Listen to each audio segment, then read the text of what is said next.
Good morning, Next Level Yogis. I look forward to working with you next week. We are going to be working some transitions that you may or may not be familiar with. I'm going to walk you through them this morning. We will end up in Ashtavakrasana, or 8-angle pose. Again, some of you may be familiar with the arm balance, some may not. You can choose to take it, you may choose to take it, move through Kundalini and then the Vinyasa, or you might give it a shot and decide maybe not this week, and you can always just step it back to downward facing dog. Let's get started with the transitions that we're going to use. We're going to start all flows off this week with a jump through sit down.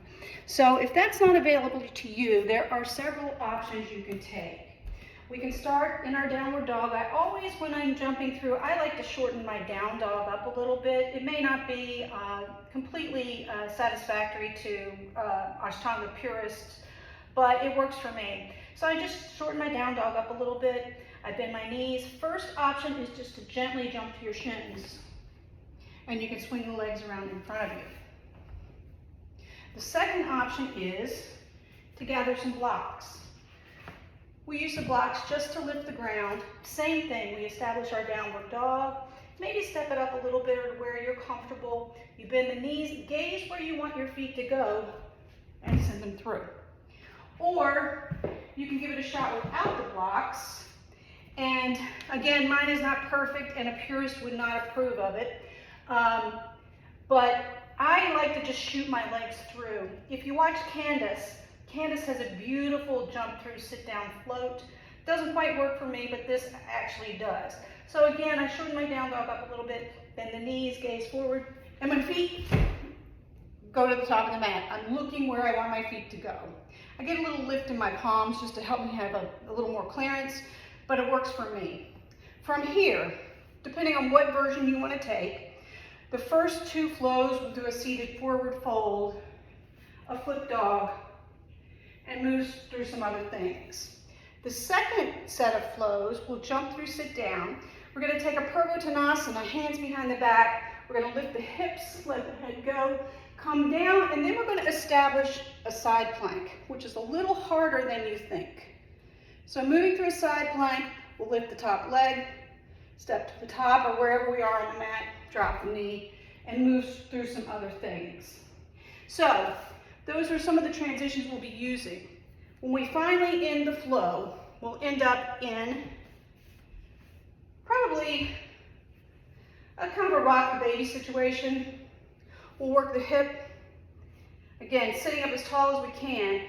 The closer you get the shin to the chest, clearly, the more open your hip is. Some of you may look like this, some of you may look like this, or somewhere in between. The arch of my foot goes to the crease of my elbow, and I just kind of wiggle it out, try to find some space here. And then I put my leg on like a backpack, up and over the shoulder. I clamp it down. I cross the bottom angle over the top, extend, and then pull it through, moving to my Kundalini. So, if that is not in the cards for you, you can always just give it a try by tracing the line of that arm balance with your foot. So I'm here, I clamp it on, top, bottom over top, I find the 8-ankle, and maybe I just try to drag that foot through, because eventually the body will understand the line that it needs to travel to make that arm balance happen, or that transition happen. So really, this week is about transitions. Whether you get that arm balance or not, it may be helpful to start to train your body or teach your body the line that movement needs to follow to actually make it happen. I'm not sure that makes sense, but it did for me when I was learning. I know you guys are willing. That's why you're showing up on Monday nights, and that's why I'm trying to share some of this information for you, or with you. And I really hope that, again, none of this happens on a Monday night. None of this happens during an hour class. It happens behind the scenes with the work that you do for yourself. Whether that's home or showing up at the studio multiple times a week, a month.